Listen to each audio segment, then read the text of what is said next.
हिंदी की प्रतिष्ठित, ख्याति प्राप्त और खूबसूरत लेखिका जयश्री राय की लिखी हुई कहानी सुनिए, कायांतर। तो शुरू करें कहानी कायांतर। फूलमती को ललिता ने पहली बार सिया सुंदरी के दक्षिण घाट पर देखा था, गौने के बाद बिगेसर के पीछे पीछे बजरे से उतरते हुए। पीली साड़ी सुर्ख लहठी और बड़ी सी टिकली में अरहर की पकी बाली सी झमर झमर करती। रूपा की बुंदगी सरीखी आंखों में झिल्लिर मिलिर कौंध थी, जाने वो डरी हुई थी कि खुश। जैसे पूरा गांव ही उतर आया था घाट पर नई की दुल्हन को देखने। अवधूत की नानी इनमें सबसे आगे थी, अपने पोते की पीठ पर बेताल की तरह सवार होकर टूटे ऐनक की कमान साधती हुई। हाय दादा, दुल्हन तो एकदम करिहट्टी है। लहेरिन सास ने बहू बेटे के सामने आरती की थाल फिराई तो बहू खिस्से से हंस पड़ी। बिगेसर ने आंख गरम कर अपनी मेहरारू की ढलकती घूंघट छाती तक खींची तो गीत हरिन औरतों ने मंगल गीत गाते गाते एक दूसरे को टहोके लगाए। उस दिन से गांव जवार में मशहूर हो गया, बिगेसर बो के लक्षण ठीक ना है। कुछ ही दिनों बाद छत पर दोपहर के घाम में बैठकर गीले बाल सुखाते हुए ललिता ने देखा था बिगेसर अपनी झोपड़ी के आंगन में फूलमती को दौड़ा दौड़ा कर बांस के फट्टे से पीट रहा है। ललनवा के संग बात कर रही थी रे खचरी, खेसारी के खेत में। जंगल में जलेबी तोड़ने गई थी कि छिनराई करने? सरकंडे की टाटी ढकेल कर फूलमती बाप रे बाप, माई गे माई करती हुई गोहाल के अंदर भाग गई थी। दूर से ही ललिता ने देखा था उसका खूने खून कपार। उधर नीम खैरे बिगेसर की मातारी अपना कपार पीटती हुई ठहरा कर बैठ गई थी। अरे अबगला, अब मार कुटम्मत से का होगा रे? हम तो कहबे करते थे कि एकर लक्षण ठीक नहीं है।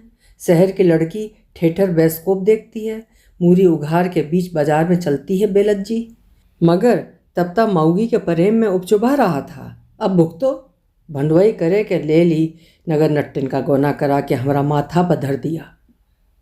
बिगेसर के दरवाजे पर एक छोटी मोटी भीड़ जुट गई थी।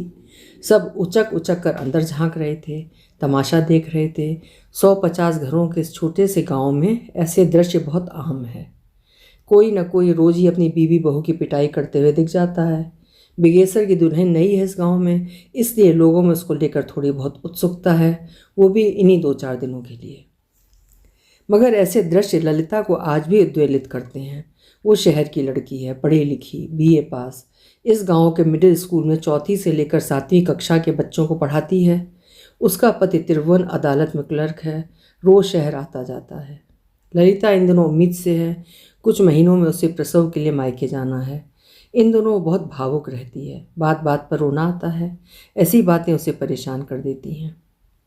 दूसरे दिन सुबह फूलमती उसके दालान में मसूर फैला रही थी। कल की मारपीट का उसके चेहरे पर कोई चिन्ह नहीं था, सुबह की धूप की तरह उजली झकझक। ललिता के छोटे मोटे काम वो कर दिया करती थी, काम से ज़्यादा बात करती है। हाथ के साथ मुंह भी चलता रहता है उसका पटर पटर। कितनी सारी बातें उसकी। सुना आप अंग्रेजी पढ़े हैं, आपको मोटर चलाना आता है, एक बार हमको भी सैर कराइएगा मोटर में।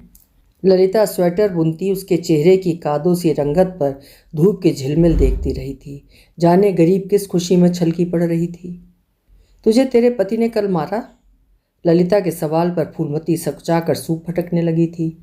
वो जरा का है ना, फलाना जी को गुस्सा बहुत आता है, हद छुट्टा है जरा। उसका संकोच देखकर ललिता ने बात बदल दी थी। फूलमती उनके घर रोज आती है काम के लिए, कभी ढेकी में धान चावल कूटना तो कभी गोबर पाथना। धूप के आंगन छोड़ने तक काम करती है, और जब अनाज की कोठरी का अनगढ़ साया आंगन के सहजन को धीरे धीरे संवलाने लगता है, कुएं की जगत पर बैठकर अपना आंचल पसार कर वो ललिता की सास से रोटी गुड़ सत्तू की लोई लोकती है। ललिता देखती है और आंखें फेर लेती है। ऐसे दृश्य देखकर जाने क्यों उसे ग्लानि होती है। आदमी आदमी को इतना बेइज्जत करे, उसको नहीं सुहाता। छाती में कुछ गड़ता है शूल की तरह। मायके में विनोआ भाव्य के शिष्य रह चुके उनके बाबूजी तो हमेशा उसका साथ देते, मगर माँ उलाहने देती रहती उठते बैठते। तेरे दिमाग में किताबें ठुस गई हैं, कभी इन मरे काले अक्षरों से बाहर निकल कर भी देख। नून तेल का भाव पता चले जरा। दुनियादारी भी कोई चीज़ होती है लल्ली। वो कन्फेशन ऑफ द क्वीन में फ्रांस की महारानी मारी एंटोनेट की कहानी पढ़ते हुए अपने कमरे की खिड़की से बाहर देखती। If people don't get bread to eat let them eat cake. उसे गिलोटिन में कट कर इधर उधर लुढ़कते हुए सैकड़ों नरमुंड दिखते। वो सिहर कर अपनी किताब बंद कर एक तरफ पटक देती, मगर उसके शब्द उसका पीछा नहीं छोड़ते। जब लाखों करोड़ों भूखे नंगे लोग एक साथ उठ खड़े होंगे, अन्याय के ऊंचे महल अटारी ध्वस्त हो जाएंगे। विचारों का बोझ सबसे बड़ा बोझ होता है, इसलिए वो अपनी थकान को समझती है। लोग इसे उसके उम्मीद में होने के साथ जोड़कर देखते हैं, मगर वो इसे नाउम्मीदी का हश्र मानती है। मन का आकाश होना और देह का पिंजरा होना उसका असली संताप है। और ऊपर का बोझ ये है कि उसे चीखना नहीं आता। जो रो कोस कर अंदर का मैल दो बुहार लेते हैं वे हल्के हो जाते हैं, मगर वो तो अपने ही जाल की मछली है, अपने ही कांटे में बिंधी है। उसकी मुक्ति कहाँ? लोग देह भर गहने में उसका मलिन उदास रूप समझ नहीं पाते, मगर वो अपना असली रूप चीनती है। मन को सोने की आभा नहीं, भीतर की हुलास निखारती है। वो कहाँ से लाए ये सब? अपने सुख के छोटे से नीड़ में सुरक्षित बैठकर फूलमती जैसी औरतों के अपरिमित दुखों का साक्ष्य बनने के लिए वो अभिशप्त है। जब मन करता है सब तोड़ दलकर ढीला ढीला कर दे। मौन का कुलुप मुंह में जड़कर वो अपनी कोठरी की चारदीवारी की सुरक्षा में आ छिपती है। फूलमती अपढ़ है, लेकिन कितनी जहीन है। आंख उठने ना उठने का इशारा समझ जाती है। जमीन पर कोरी उंगली से घर गृहस्थी का सारा हिसाब कर लेती है। उसे सोहर कजरी चैती के साथ फिल्मों के 1000 गीत आते हैं। ललिता के आंगन में ट्यूशन के लिए जमा हुए बच्चों से सुन सुनकर उसे दो तक का पहाड़ा और ढेर सारी कविताएं जबानी याद हो गई हैं। ललिता किसी बच्चे से सवाल करती है और अपनी उछाह में जवाब देती है फूलमती। इसके लिए ललिता उसे कितनी बार डांट चुकी है कि बीच में ज़्यादा ना बोला करे, मगर उस फुहड़िया पर इसका कोई असर नहीं होता। उस समय तो दांत चियाड़ देती है, मगर दूसरी बार फिर वही हरकत। क्या उम्र रही होगी उसकी? यही कोई 14-15 साल। खिच्चा भुट्टे की तरह उसके भीतर से बचपन का दूध पूरी तरह सूखा नहीं था अभी। अक्सर गोईठा डालना या ढेकी कूटना बीच में छोड़कर गांव के बच्चों के साथ जंगलों में भाग जाती। कभी हड्डा भिड़नी पकड़ उन्हें सुतली से बांध हवा में उड़ाती फिरती, तो कभी किसी के धूप में डाले अचार कंजौसी चुरा कर खाती। एक बार जब उनकी बानर सेना ने काना चौबे के बधैया मक्के के खेत को जंगली सुअर के माफिक खोद कर रख दिया था, उसकी शिकायत पर बिगेसर ने बांस की करची से उसे धुनिया की तरह धुन दिया था। चोरी छिनरपना तुम्हारे बदे नहीं होता है। भर दोपहर कट्ठा के कट्ठा खेत ताम के आते हैं। भूख गर्मी घाम से माथा गनगनाता रहता है, ऊपर से रोज कोनों न कोनों से इसका झगड़ा फरियाना। पता नहीं दिमाग कब ठिकाना लगेगा। मार खाकर फूलमती संझा बाती तक सरकंडे के ढेर पर बैठी काना चौबे को कोसती गरियाती रही थी। अरे मुदैया, खचरा हरामी का जना, कौन खजाना खाली कर दिए उसका? दूगो मकई तोड़ लिए तो परान जाता है। इतना मार खिलाया भंडुआ, कोड़ी फूटेगा साला को, गू गींज गींज कर मरेगा। लहरिन सास ने ही आकर फिर उसका कन्ना रोहट बंद करवाया। बाभन को गाली देती है, गांव में रोटी पानी बंद करवाएगी लबरी, चल अंगना के भीतर। चुप होने के बाद भी वो देर तक ढोर डंगर की तरह सोसियाती रही थी। मगर दूसरे दिन ललिता के पास गई तो फिर से तरोई का एकदम टटका पीला फूल, बनफूल तेल से चुपड़े बालों में लाल फीता और कपार जोड़कर सिक्का भर सेनूर का टीका। बहुत खुश। ललिता कभी कहती, इतना बड़ा टीका? तो वो हंस पड़ती, ये तो जनाना सबका सिंगार है।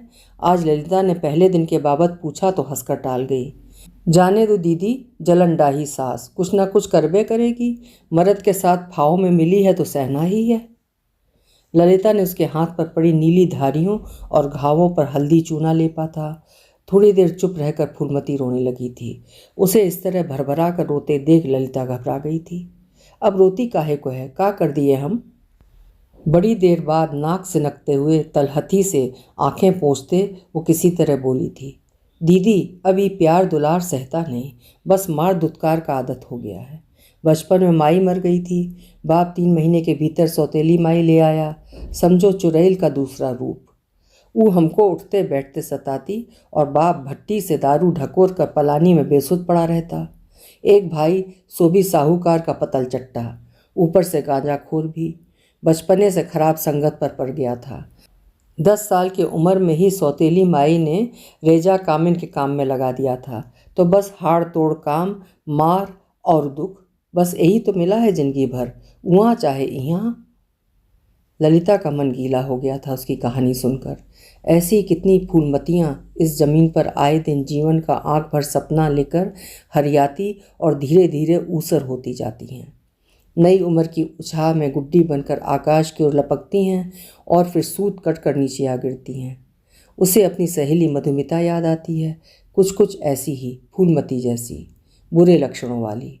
भर दोपहरी छत पर चढ़कर गुड्डी लूटना, चबर चबर बोलना, बतीसी निकाल कर हंसना, ऊपर से 2 गरम बोरसी जैसी आंखें, तरेर कर देखती थी सीधे सीधे सबकी आंखों में। हर बात का उल्टा जवाब। माँ कहती थी उसके साथ मत रहा करो, ठीक नहीं है वो, तुझे गलत सलत बातें सिखाएगी। मगर ललिता को उसकी बातें अच्छी लगती थी, खासकर उसकी अंगीठी जैसी आंखें। वही आंखें शादी के बाद साल भर में ही जैसे बुझ गई थीं। सोचकर आज भी ललिता का मन बोझिल उठता है। मुडेर की चंचल गौरैया किस तरह घर गृहस्थी के पिंजरे में उड़ना तो दूर, चहकना तक भूल जाती है। गौने के बाद मधुमिता बार बार भागकर मायके आती रही, माँ बाप भाई से आसरा मांगती रही, मगर सबने समझा बुझाकर उसे हर बार ससुराल के नरक में दोबारा भेज दिया। ललिता को उसकी गोरी देह पर उसके बर्बर विकृत पति के दांत नाखूनों के साथ सास ननद के द्वारा दागे गए जख्म भी याद आते। हर बार ससुराल लौटते हुए मधुमिता की मूक अनुनय से कातर आंखें, मुड़ मुड़ कर पीछे देखना, जाने किस आस से। ऐसे समय में ललिता को महसूस होता था वो कितनी असमर्थ, असहाय है। उसके जाने के बाद दिनों तक अपने कमरे में पड़ी वो रोती रहती थी। लगता था हाथ पांव में जंजीर पड़े हैं। जब भगवान ने पंख नहीं दिए तो मन को चिड़िया क्यों बनाया, क्यों छाती भर आकाश दिया। इसी तरह शादी के बाद 2 साल बीते थे और आखिर मधुमिता के ससुराल से वो चिट्ठी आई थी जिसका आना लगभग तय ही था। मधुमिता अपने ससुराल में खाना बनाते हुए स्टोव के फटने से जलकर मर गई। मधुमिता के माँ बाप को उसके अंतिम दर्शन तक नहीं करने दिया गया था। सब जानते थे मधुमिता को मार दिया गया है, मगर क्या हुआ, कुछ भी तो नहीं, बस एक और लड़की। लड़कियों की इस देश में कोई कमी थोड़ी ही ना है। साल घूमते न घूमते मधुमिता के पति ने फिर शादी रचा ली थी। जाने उस दूसरी लड़की के साथ क्या हुआ। ललिता अक्सर सोचती थी, मधुमिता की मौत के जिम्मेदार क्या सिर्फ उसके ससुराल वाले ही थे। अन्याय दुनिया करती है और खुश रहती है, उस पर तो बस अपनी चुप्पी भारी पड़ती है। फूलमती को उस दिन चुप कराकर ललिता ने इसके बाद उसे खाने के लिए छोवा गुड़ के साथ मूढ़ी दिया था। वो कुएं के जगत पर चुक्की मुक्की बैठी मुंह भर भर कर खाती रही थी, जैसे दिनों से कुछ खाया ना हो। ललिता के पूछने पर उसने कहा था सास ठीक से खाना नहीं देती, कल रात भी नहीं दिया। उसे गुहाल में सोना पड़ा नई वाली बछिया के पास। ललिता के कुरेद कर पूछने पर लज्जा से सिर हिलाई थी। हाँ, फलाना जी प्यार करते हैं, कितना भी मारे पीटें, रात को जरूर। ललिता समझी थी वही मर्दों वाला प्यार जो अधिकतर औरतों के हिस्से में आता है। इसके कुछ दिन बाद चूड़ियों का खांचा लेकर सुबह सुबह गांव की फेरी पर निकलती हुई उसकी सास ने बताया था फूलमती के पांव भारी हैं। सुनकर जाने क्यों ललिता खुश नहीं हो पाई थी।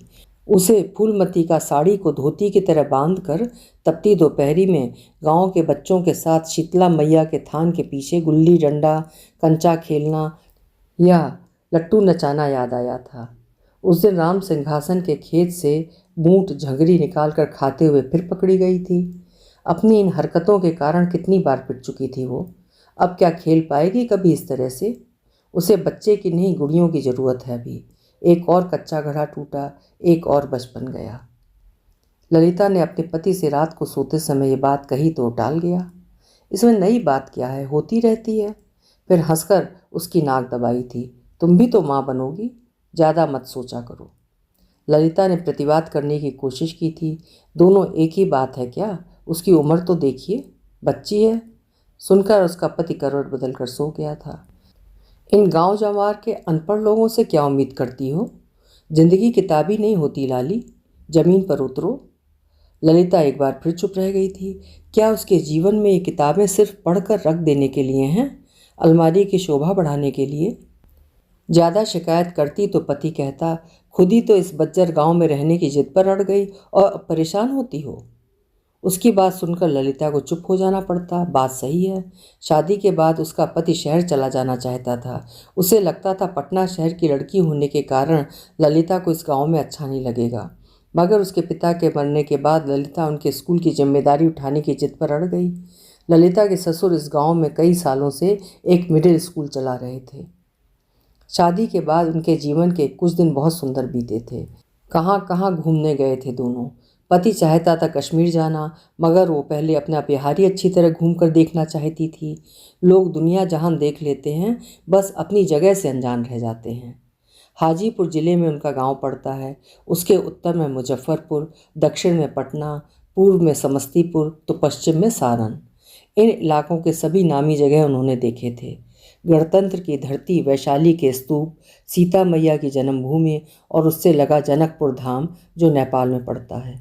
संयोग से जब वे वहाँ गए, विवाह पंचमी का मेला लगा था। राम जानकी का वैसा विवाह उत्सव फिर उसने कभी नहीं देखा। केला, लीची, आम के बाग, हेला बाजार के पास रामभद्र में रामचौरा मंदिर, गंगा गंडक के संगम पर कोनहरा घाट। इस घाट पर होती पूजा के दृश्यों में जहाँ मन को मुहा था, वहीं जलती चिताओं ने भीतर विषाद भर दिया था। जीवन मृत्यु के धूप छाई रूप ने इस तीर्थ स्थान की स्मृति को अद्भुत बना दिया था उसके लिए। गंगा किनारे राजासन में स्थित महादेव मठ देखने के बाद वे हाजीपुर महानार रोड पर पड़ने वाले जाधुआ में मामू भांजा मजार पर भी गए थे। उस मजार पर बांधे गए धागे के साथ की गई मन्नत अब जाकर कबूल हुई थी। अपने भरते हुए जिस्म की तरफ देखकर ललिता अक्सर सोचती है। गंगा गंडक के संगम पर पैगोडा स्टाइल में नक्काशीदार लकड़ी से बने नेपाली मंदिर की दीवार पर उकेरे गए प्रेमी युगल के केलिरत दृश्यों की छवि तो अब तक उसके मानस में खिंची हुई है। नई नई दुल्हन के रूप में इन्हें देखकर वो अपने पति के सामने कितनी लजाई थी। पातालेश्वर मंदिर तथा बटेश्वरनाथ मठ जाना हो ही नहीं पाया था उस बार। बहुत प्राचीन शिव मंदिर। उसके पति ने कहा था वहाँ फरवरी मार्च में मनाए जाने वाले वसंत पंचमी में उसे घुमाने ले जाएंगे। महाशिवरात्रि का 1 माह तक चलने वाला मेला भी दिखाएंगे।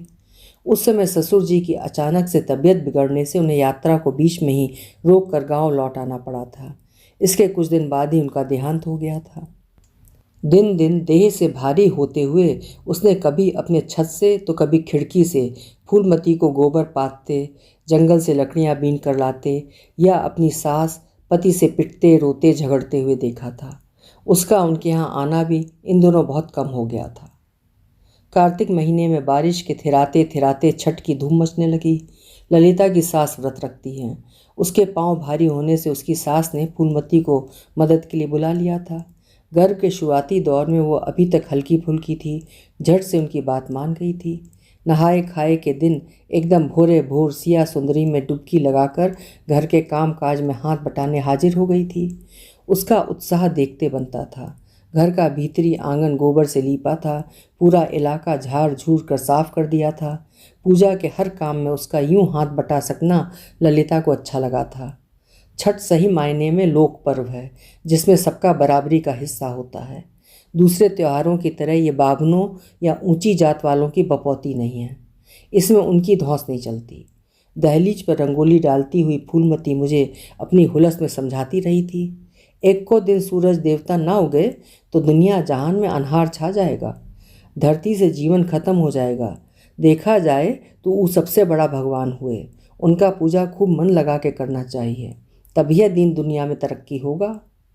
ललिता कौतुक से भरकर उसकी बातें सुनती रहती थी। सच, हमारे देश के अद्भुत लोक पर्व अपनी छोटे छोटे नियमों और परंपराओं से एक साधारण से साधारण अपूर्ण मनुष्य को भी जीवन जगत की बड़ी बड़ी गंभीर गूढ़ बातें कितनी सहजता और आसानी से सिखा जाते हैं। खरना के दिन मेरी सास ने सभी व्रतिनों की तरह सारे दिन का उपवास रखा था। शाम को पूजा के बाद खीर, रोटी और केले का न्योज काढ़ा गया था। फूलमती अपने हिस्से का प्रसाद पोटली में बांधकर खुशी खुशी घर ले गई थी। छठ व्रत के कठिन नियमों और ढेर सारे कामों के बीच दूसरे दिन न जाने क्यों फूलमती मदद के लिए नहीं आई थी। अपने 36 घंटे के लंबे निर्जला उपवास के दौरान नहाते धोते, पूजा पाठ करते और रातों को फर्श पर कंबल बिछाकर सोते हुए ललिता की सांस बीच बीच में बड़बड़ाती जा रही थी। इनके लिए जितना भी करो, ये छोट जतिया लोग कभी उपकार नहीं मानता। एक दो बार किसी को फूलमती की खबर लेने भेजा भी तो उसने आकर बताया मकान में ताला पड़ा है। बहुत मुश्किल से सबने मिलकर किसी तरह पूजा संपन्न करवाया।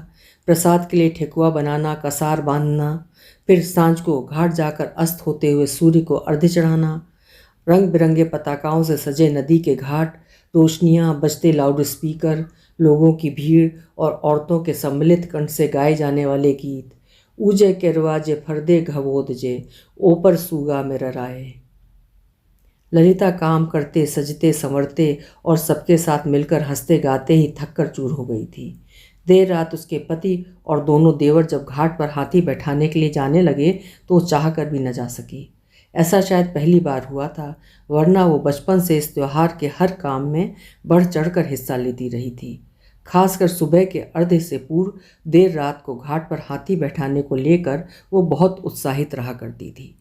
कितना सुंदर और अद्भुत दृश्य होता है वो। 5-5 गन्नों के सुरक्षा घेरे के बीच सिर पर मिट्टी के 2-2 कलश संभाले किस्म किस्म के हाथी महाराज, हाथी और कलश के कांधे पर झिलमिलाते दीप और इनके चारों तरफ सजे मिट्टी के प्यालों में छोटे छोटे ठेकुए, नन्हे नन्हे कसार, चीनियाँ, केले, कागजी नींबू, वातावरण में फैलता धूप और अगरबत्ती का पवित्र सुवास, रोशनी, खुशबू और उत्साह का दूर दूर तक फैला एक अंतहीन साम्राज्य और गंगा के भाप उठते पावन जल में हिलकोरे लेती इस दृश्य की सुंदर छायाकृतियाँ। 3 दिन लंबे इस पर्व का यह दृश्य उसे सबसे ज़्यादा मनमोहक लगता है, लेकिन आज उसकी हिम्मत नहीं हुई। अब वो सीधे सुबह के अर्घ्य के समय ही जाएगी। सूरज को अर्घ्य चढ़ाकर सुबह घाट से लौटते हुए फूलमती के घर के बाहर भीड़ देखकर ललिता अपनी सास के साथ रुक गई थी। उसने देखा फूलमती आंगन में लोट लोट कर विलाप कर रही थी। उसके जटा जैसे बाल धूल में लिथड़े हुए थे। बाद में पता चला था राम सिंहासन के केले के बगान का काम छोड़कर बिगेसर 2 पैसे ज़्यादा कमाने के लोभ में फतुआ की किसी दवा फैक्ट्री में काम करने लगा था। राम सिंहासन की पूछताछ के डर से फूलमती भी अपने सास के साथ कई दिनों से गांव से भागी हुई थी। परसों सुबह सुबह राम सिंहासन के लोगों ने बेगेसर को कहीं से ढूंढकर बहुत बुरी तरह पीटा था। उसकी हालत ख़राब थी। किसी ने उसे हाजीपुर सदर अस्पताल पहुंचाया था, मगर वहां उसकी हालत देखकर डॉक्टर ने उसे PMCH ले जाने के लिए कह दिया था। महात्मा गांधी सेतु पर 18 घंटे से जाम लगा था। एम्बुलेंस का सायरन भी कोई काम नहीं आ सका था। बीच रास्ते बेगेसर मर गया। खून बहुत बह गया था उसका। लेकिन जाम ऐसा कि बेगेसर की लाश भी दूसरे ही दिन घर आई थी। लाश का चेहरा देख सब डर गए थे। काला बेगेसर एकदम फीका हो चला था। देह में एक बूंद खून नहीं, आँख भी जैसे उबला अंडा। बेगेसर की माँ छाती कूट कूट कर कभी अपनी बहू को कोस रही थी तो कभी बैन लगा कर रो रही थी। अब अगला 2 पैसा ज़्यादा के लोभ में गांव छोड़कर गया। कितना बार कहा अपना बूढ़ महतारी का कहना मानो, पर नहीं। राम सिंहासन के आदमी जन से चोरा लुका के कितना दिन रहता। ऊका किया न किया इस बात में कुछो नहीं रखा है। जो दोष होता है गरीबे का होता है। 2 रोटी सधाने के लिए जन्म भर का जुआ गले में डालना पड़ता है। लो अब जिंदगी का जुआ कान्हा से उतर गया। यही लिए तो कह रहे थे कि कहीं जाए से कुछ ना होगा।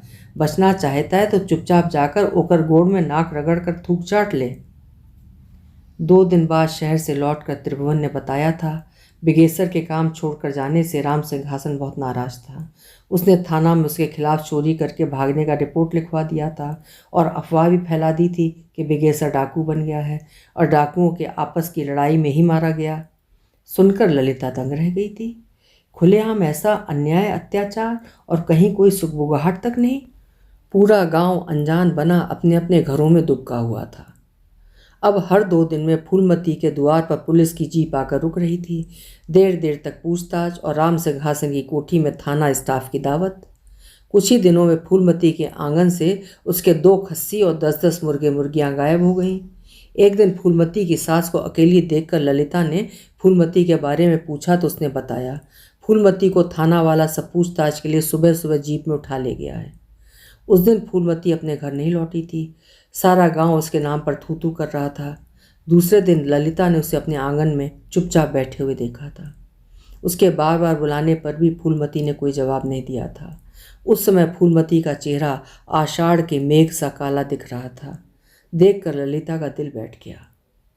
इसके बाद फूलमती को जब तब थाना बुलाया जाने लगा। उसका बच्चा भी नुकसान हो गया। गांव के अधिकतर लोगों से उसकी बोलचाल बंद हो गई थी। गांव वालों ने उन्हें एक घर करके रख दिया था। ललिता का 7वां महीना चल रहा था। उसकी सास उसे फूलमती से ज़्यादा मेल जोल रखने से मना करती रहती थी। ललिता का वैसे भी कहीं आना जाना बहुत कम हो गया था। किसी तरह अपना स्कूल चला रही थी। फूलमती को लेकर आए दिन गांव में कोई न कोई कहानी सुनने को मिलती। पनभरियाँ चटकारे ले लेकर उसकी बातें एक दूसरे से साझा करती, तो शाम को गांव के चौपाल में भी मर्दों के बीच उसकी कथा कहानी गुलजार रहती। कोई कहता फूलमती डायन विद्या सीख रही है। रोज रात गांव के शमशान में जाकर पूरी तरह नंगी होकर नरमुंडों के ढेर पर बैठकर प्रेत साधना करती है। सर के बल उल्टी खड़ी होकर पाँव के दोनों तलवों में दिए बालकर भोर रात तक नाचती है। जितने मुंह उतनी बातें। एक दिन गौरी प्रसाद की बहू बीच पंचायत घूंघट काढ़ के आ खड़ी हुई कि फूलमतिया उसके द्वार पर रोज सुई से टाँका हुआ नींबू, लत्ता का गुड़िया और सेनूर फेंक जाती है। इसी से उसका बउआ बीमार पड़ा है और ठीक है नहीं हो रहा। 2 और जनानियों ने भी यही शिकायत की। सरपंच ने फूलमती की सास को बुलाकर धमकाया। सास ने सब सुनकर जाकर फूलमती की रही सही तोड़कर मार कुटम्मस की। पूरे गांव ने बड़े चाव से एक डायन को पिटते हुए देखा। उस दिन ललिता डॉक्टर को दिखाने शहर गई हुई थी। दूसरे दिन खबर सुनकर दोपहर के निर्जन में सबकी आंख बचाकर उसके घर जाकर देखा था। फूलमती एक कोने में गठरी बनी पड़ी हुई थी। बुखार से तमतमाता हुआ चेहरा, पूरी देह में लाल नीली धारियाँ। ललिता के बार बार पुकारने पर भी आंख नहीं खोल पाई थी। पड़ी पड़ी गुंगियाती रही थी। फूलमती की सास पलानी पर बैठकर बड़बड़ा रही थी। ई भतार खौकी चुड़ैल, हमरा बेटा का तो खाइए गई, अब हमको भी खाइए के छोड़ेगी। ललिता का जी कसैला हो आया था। 15 साल की एक बच्ची डायन, पतुरिया, भतर खौकी और जाने क्या गया। उजड़ी मांग, रूखे बाल, बिवाई पड़े पाँव और सारे शरीर पर मारपीट के निशान। एक बार ललिता ने उससे पूछा भी था कि वो अपने नैहर क्यों नहीं चली जाती। सवाल सुनकर फूलमती अजीब ढंग से मुस्काई थी। कहाँ जाएंगे बहू जी, औरत जात का कहीं कोई घर नहीं होता, बस एक ठिकाना होता है, मिला तो मिला। ललिता अपने कमरे में बैठी बैठी फूलमती की सास की गालियों का पथार बिछाना सुनती रहती। रांड होकर भी ई खचरी का शौक कम नहीं होता। छापा की साड़ी चाहिए, केस में गमकौआ तेल चाहिए, चटोरिन का जीभ भी कम लंबा नहीं है, पूरा 1.5 गज का है, लपलपाता रहता है रात दिन। पहले रात दिन बोलने झगड़ने वाली फूलमती इन दिनों एकदम चुप हो गई थी। सर झुकाकर या तो अपने पैर के अंगूठे से आंगन की मिट्टी खोदती रहती या काठी के झाड़ू बांधती रहती। उसकी हरदम दिपदिपाने वाली आंखों के साथ जैसे उसकी जुबान भी गूंगी हो गई थी। प्रसव के 1 महीने पहले ललिता अपने मायके चली गई थी। इसके बाद उसे पता नहीं चला उसके पीछे कितनी बार कितनों ने फूलमती को भिनसार दिशा मैदान जाते हुए या मवेशियों के लिए घास काटते हुए, कभी नासनी के खेत में से तो कभी तरोई के मचान के नीचे खींच लिया था। गांव वालों ने कभी गांव में बीमारी फैलने के कारण तो कभी किसी के बच्चे के बीमार पड़ जाने के कारण उसे डायन कहकर पीटा था, उसके बाल काट दिए थे या उसे पूरे गांव में मुंह काला करके घुमाया था। अपने मायके में प्यार दुलार के बीच रहते हुए ललिता को रह रहकर उसकी याद आती, मगर वो करती भी तो क्या, बस अपना मन महसूस कर रह जाती।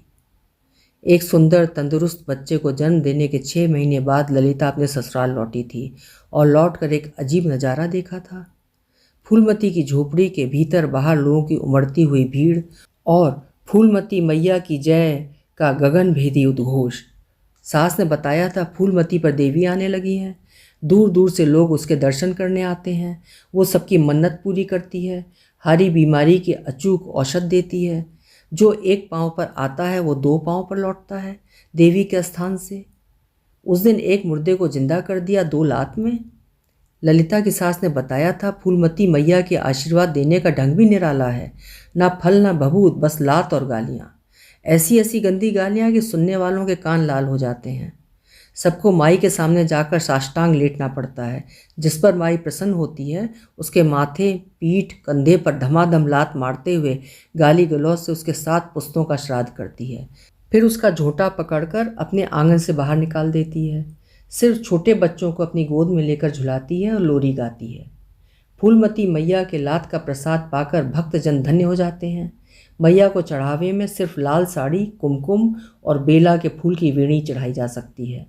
मिठाई में गर्म बूंदिया और गुड़ की जलेबी। मैया रुपया पैसे को हाथ भी नहीं लगाती। भक्तजन उनके द्वार के बाहर रेजगारी की ढेर लगाकर जाते हैं। सारी रात मैया की कोठरी से सिक्कों की खन खन और खिलखिल हंसी की आवाज़ सुनाई पड़ती है। फूलमती के इस नए अवतार की कथा सुन ललिता का चेहरा उजला हो उठा था। देवी के दर्शन उसे भी करना है। दूसरे दिन गुरुवार था।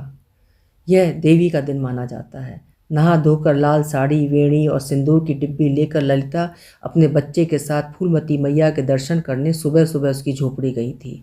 उस समय फूलमती का घर आंगन दूर दूर से आए हुए श्रद्धालुओं से खचाखच भरा हुआ था। जिस समय ललिता फूलमती की कोठरी में दाखिल हुई थी, वो अपने पैरों के नीचे दंडवत पड़े हुए राम सिंहासन को लात से पोंछते हुए गंदी गंदी गालियां बक रही थी। उस समय कितना भयंकर हो रहा था उसका रूप, जब फूल सी चढ़ी हुई लाल लाल आंखें, सिंदूर से लिसरा हुआ कपाल और खुले हुए मेघ से काले घने बालों की जटा में गुथी ताजे पीला की महकती हुई वेणी, साड़ी भी टह टह लाल। देखकर ललिता सिहर उठी थी। राम सिंहासन को कोढ़ फूटा था और उसी से निजात पाने की आशा से वो देवी के भीषण पदाघात सहता हुआ उसके श्रीमुख से बरसने वाली भयंकर गालियों का भक्ति भाव से श्रवण करता हुआ दांत भींचे पड़ा हुआ था। भीषण प्रहार से अब तक उसका पूरा मुंह सूजकर कोढ़े की तरह दिख रहा था। दोनों आंखें मुंद कर प्रायः बंद हो गई थीं। सारे लोग, जिनमें दरोगा थाना, शंकर पासवान, नीलमणि पांडे, सरपंच की बहू सुमति और जाने कौन कौन, हाथ में चढ़ावे की डलिया लिए इस अद्भुत दृश्य को चुपचाप भक्तिभाव से देख रहे थे। राम सिंहासन को पीट पीट कर बेहाल करने के बाद देवी फिर नकिया कर बोलते हुए झूमने लगी, मुझे सिंदूर दे, वेणी दे, लाल साड़ी दे। ललिता अपने नवजात बच्चे को लेकर आगे बढ़ी थी और उसे झूमती हुई फूलमती के गोद में डाल दिया था। ललिता पर दृष्टि पड़ते ही फूलमती अचानक से चुप हो गई थी। उसके चेहरे पर उस समय न जाने कैसा भाव था, मानो देवी एकदम से मानवी होकर जमीन पर उतर आई हो। वही पुरानी फूलमती, गरीब, दुखी, असहाय। ललिता ने उसकी मांग में खूब गाढ़ा करके सिंदूर भरा था, उसके कानों में फूल की वेणी सजाई थी और लाल बनारसी खोलकर उसे ओढ़ा दिया था। सिंदूर कुमकुम से सजी फूलमती कितनी सुंदर लग रही थी उस समय। अंधियारी कोठरी में उसके रूप का टह टह इंजोर। दोनों की आंखें मिली थीं और एक साथ आंसुओं से भराई थीं। उसी समय चारों ओर से रमरती मैया की जय का उद्घोष हुआ था। पीछे से ललिता की सास ने अधीर होकर ललिता को टहुका लगाया था, जल्दी से मैया से वरदान मांग लो बहू, सुख संपत्ति आरोग्य। बच्चे को धीरे धीरे झुलाती हुई फूलमती की ओर गीली चमकती हुई आंखों से देखकर ललिता ने धीरे से कहा था, मुझे कुछ नहीं चाहिए, मैं अपनी देवी के लिए खुश हूँ। ललिता की सास पीछे से ललिता के कंधे दबाकर उसे फूलमती के पैरों पर जबरन झुकाने लगी थी, मगर फूलमती ललिता को बीच में ही रोककर उसके सीने से लग गई थी। उसे अपने अखबार में लेती हुई ललिता जानती थी फूलमती चुपचाप रो रही है। उसने उसे और कसकर अपनी बाहों में समेट लिया था। वो नहीं चाहती थी कि किसी को पता चले फूलमती रो रही है। रोती साधारण औरतें हैं, फूलमती की तरह देवियां नहीं। अभी आप सुन रहे थे जय श्री रॉय की लिखी हुई एक हृदय स्पर्शी कहानी कायांतर। उम्मीद है आपको ज़रूर पसंद आई होगी। कल फिर मिलेंगे। आपका समय शुभ हो।